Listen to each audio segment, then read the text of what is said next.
Hello and welcome learners. In our previous video, we was discussing about our precious organ eye and their defects. We have also learned how myopia and hypermetropia both are different defects of our eyes and how are they corrected by using different type of convex or concave lenses. Now, today this is the last topic of your chapter. Light, and today we are going to discuss about the topic that is role of nutrition in relation to blindness. देखिए, nutrition, क्या nutrition का भी कोई role है blindness हमारे आँखों पे? क्या न्यूट्रिशन किसी तरह से इफेक्ट डालता है? हाँ, बहुत तरीके से, लेकिन जो सबसे ज़्यादा अगर कोई केमिकल, कोई न्यूट्रिशन जो हमारे आँखों पे इफेक्ट डालने वाला है तो वो है विटामिन ए। विटामिन ए ऐसा न्यूट्रिएंट है जो हमारे आँखों के लिए बहुत ही ज़्यादा बेनिफिशियल है। बेनिफिशियल क्यों है? एक्चुअली देखिए, हमको as in our daily requirement, हमको अपने डेली लाइफ में रोज़मर्रा में कम से कम विटामिन ए के 600 माइक्रोग्राम्स की ज़रूरत होती है। 600 mg, 600 माइक्रोग्राम्स विटामिन ए की ज़रूरत हर इंसान को पर डे होती है। अगर आपके शरीर में इस विटामिन ए की मात्रा का ये जो इनटेक है, जो आप ले नहीं पा रहे हो डेली 600 माइक्रोग्राम, अगर आप किसी वजह से नहीं ले पा रहे हो तो आपकी आँखों की रोशनी या आपके आँखों पे काफ़ी बुरा इफेक्ट पड़ सकता है।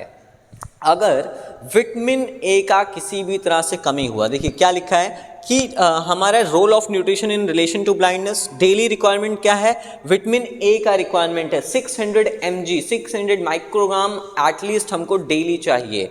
नेक्स्ट हम देख सकते हैं कि हमें ये मिलता कहाँ से है। विटामिन ए अगर हमें 600 माइक्रोग्राम्स डेली चाहिए तो ये हम कहाँ से पा सकते हैं?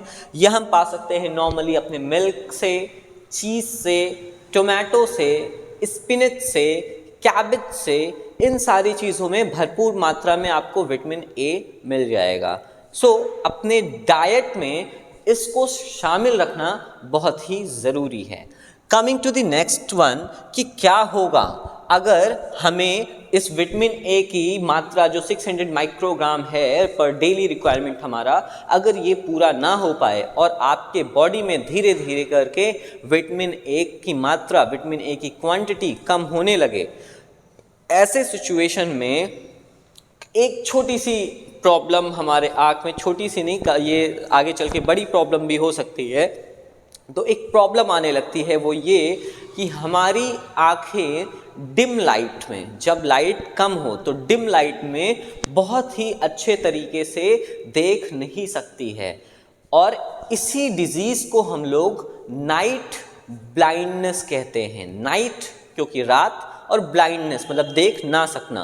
तो रात में देख ना सकना मतलब क्योंकि अंधेरा होने की वजह से या लाइट डिम होने की वजह से जब पर्सन रात में चीज़ों को सही ढंग से नहीं देख पाएगा तो उसके इसी डिजीज़ को हम लोग नाइट ब्लाइंडनेस कहेंगे। और नाइट ब्लाइंडनेस किस वजह से होता है? Due to deficiency of vitamin A. Vitamin A के डेफिशिएंसी, कमी की वजह से नाइट ब्लाइंडनेस डिजीज़ हो जाता है। देखिए, अभी reading and writing for visually challenge people, this is our next topic, reading and writing for the visually challenge people. सबसे पहले हम देखते हैं ना कि ब्लाइंडनेस, देखिए जो लोग ब्लाइंड हैं, ब्लाइंडनेस दो तरह की हो सकते हैं। दो तरह की मतलब क्या? मतलब एक क्यूरेबल, जिसको हम क्योर कर सकते हैं, सही कर सकते हैं। एक नॉन क्यूरेबल, जिसको हम लोग सही नहीं कर सकते हैं, उसका इलाज नहीं किया जा सकता है। क्यूरेबल डिजीज, क्यूरेबल ब्लाइंडनेस कैसा होता है? देखिए कॉज क्या है, किस वजह से क्यूरेबल ब्लाइंडनेस हो सकता है।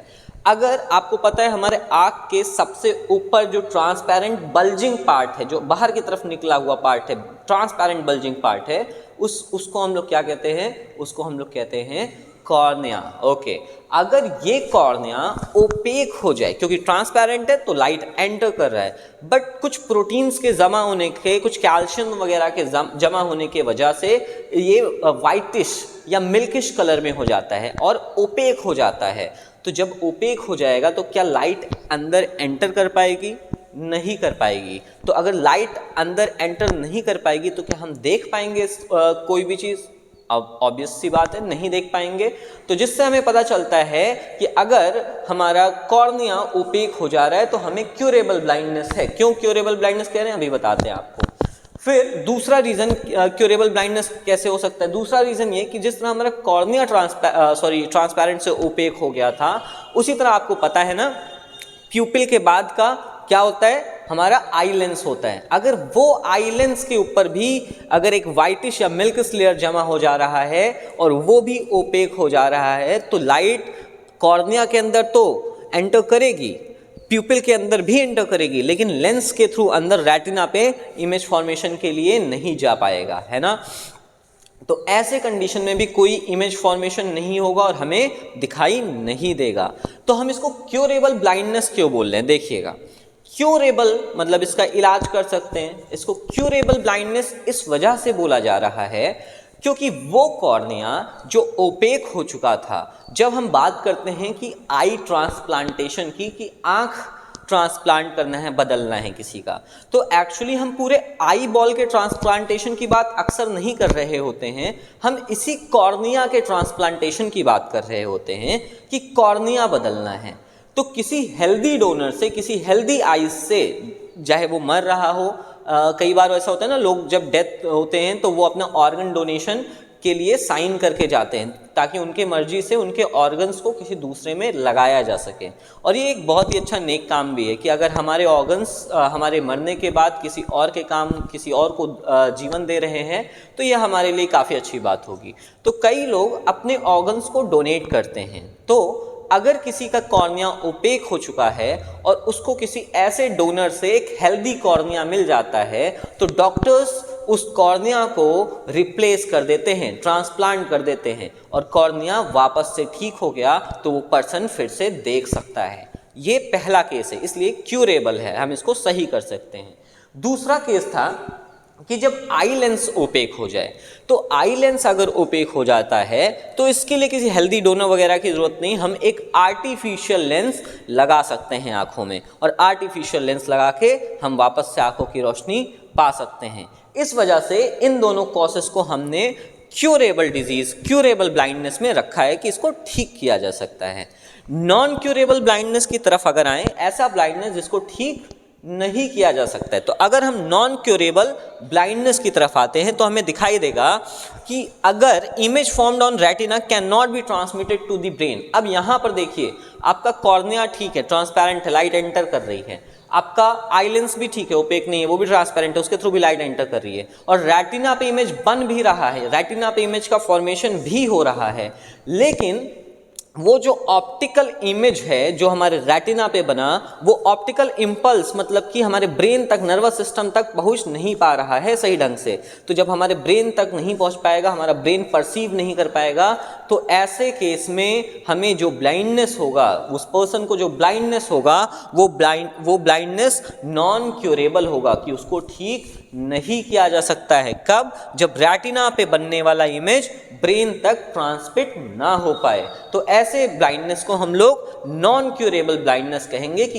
इस तरह के ब्लाइंडनेस को हम ठीक नहीं कर सकते हैं। देखिए, अब नॉन क्यूरेबल ब्लाइंडनेस ये कई लोगों में पाया जाता है। कई लोग पूरी तरह से ब्लाइंड होते हैं, कई लोग धीरे धीरे, एक्चुअली एज बढ़ने के साथ भी ब्लाइंडनेस का ये कॉमन होता जाता है सिस्टम, बट कई लोग पैदा भी ऐसे हो सकते हैं। तो देखिए क्या सिस्टम है कि ऐसे लोगों के लिए लुइस ब्रेल नाम के साइंटिस्ट ने एक बहुत ही बढ़िया तरीका बनाया जिससे कि एक ब्लाइंड पीपल भी किसी चीज़ को पढ़ या लिख सकता है। अब आप सोच रहे होंगे कि एक ब्लाइंड व्यक्ति किसी चीज़ को पढ़ या लिख कैसे सकता है? Even they have their own schools, उनके पास भी अलग स्कूल्स होते हैं जिसमें वो पढ़ सकते हैं।